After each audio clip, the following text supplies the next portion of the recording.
Good night, sweet dreams. Chapter 8. The Mermaid's Lagoon.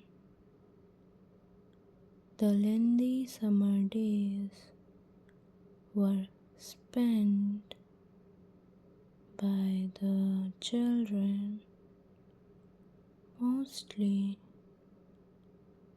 on the Mermaid's Lagoon, swimming or floating idly in the water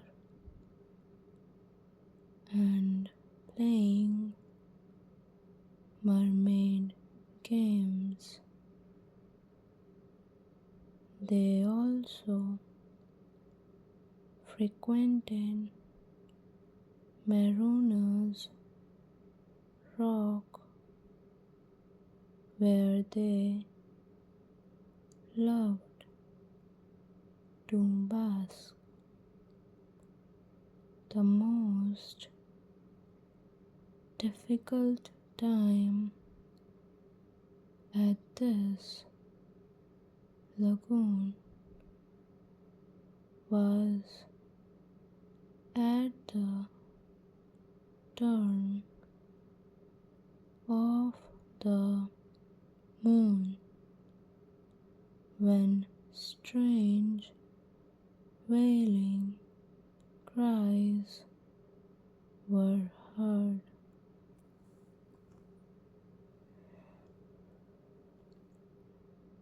The adventure which we are about to recall took place on one such moonlit night at the Mermaid's Lagoon. That day, all the boys were basking in the sun on the Marooners Rock.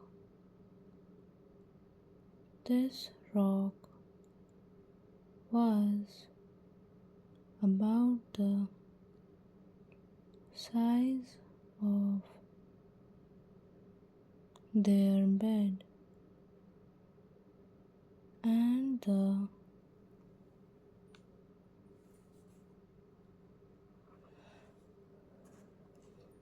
boys dozed with their eyes shut while Wendy was busy stitching. Suddenly, a change came over the lagoon as small shivers ran all over it as the sun went down to be replaced by shadows stealing across the water, rendering it cold.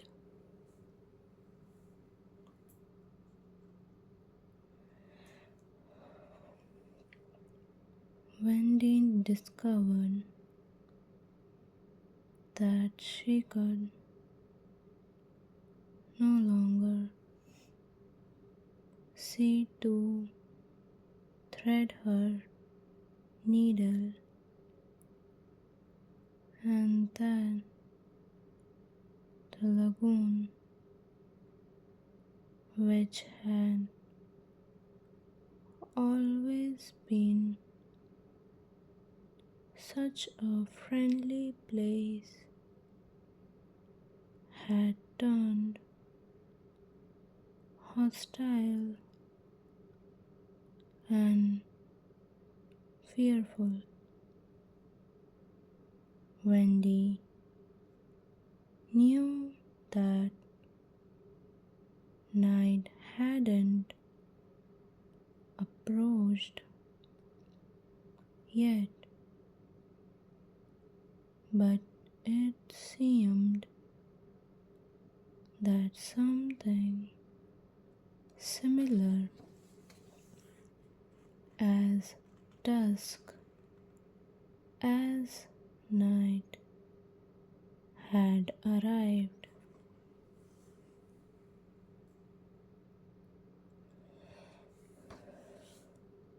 Wendy was extremely frightened as she looked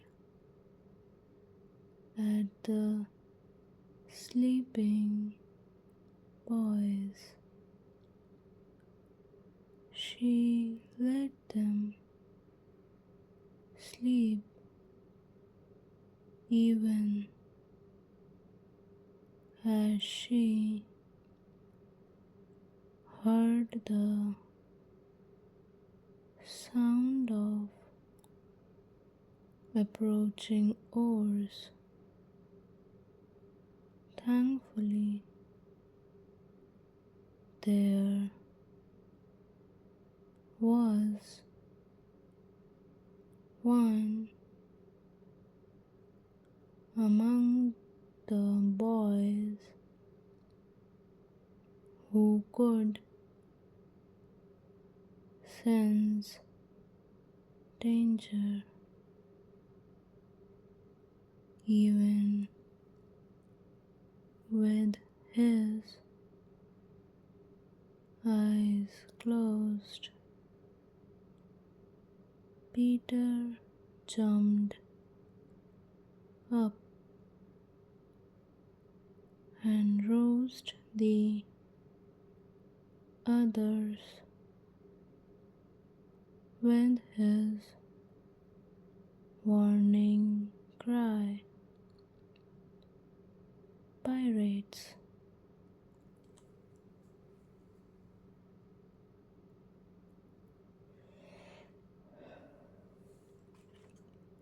A strange smile played on Peter's face. Wendy saw that smile and shivered. When that smile was on his face, no one dared to speak to him, and all they could do was stand and obey. Dive, Peter ordered sharply and decisively. In a flash of legs, the lagoon became deserted as the boat drew nearer. It was the pirate dinghy with 3 people in it. The pirates, Smee and Starkey, and their prisoner. She was none other than Tiger Lily. The villains had tied her hands and ankles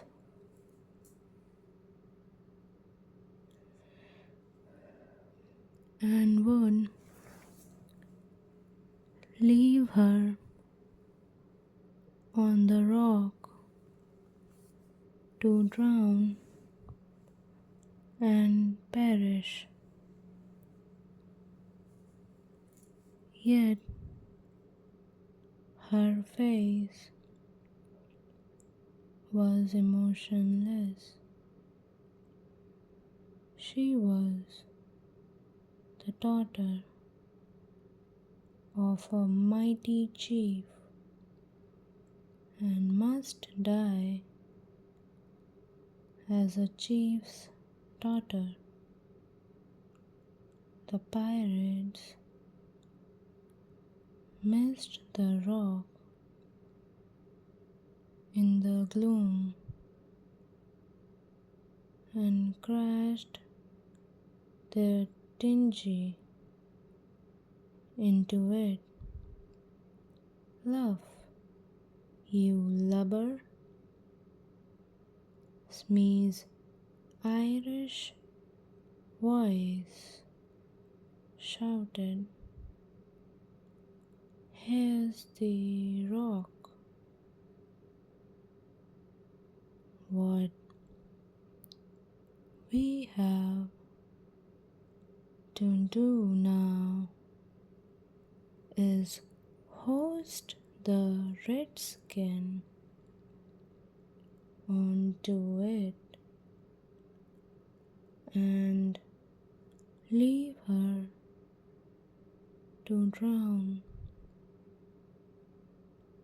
They brutally placed the beautiful Indian girl on the rock,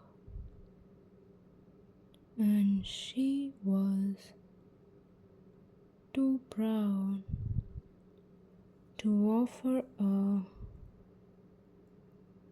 futile resistance.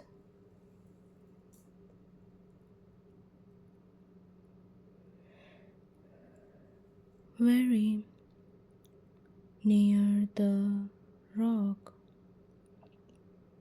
but not in sight, two heads were popping up and down. They belonged to Peter and Wendy. Wendy was crying as it was the first tragic scene she had ever witnessed. Peter, who had seen many tragedies, was angry because it was unfair being two against one. I must save her, he vowed. The easiest way to do this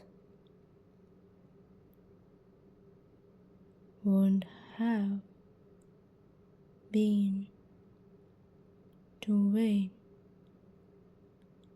till the pirates had left,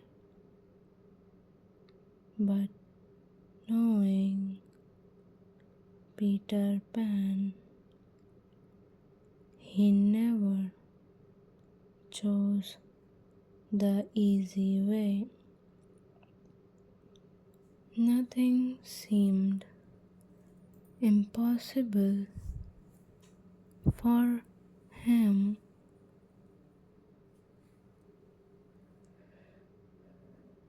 And now he imitated Hook's voice.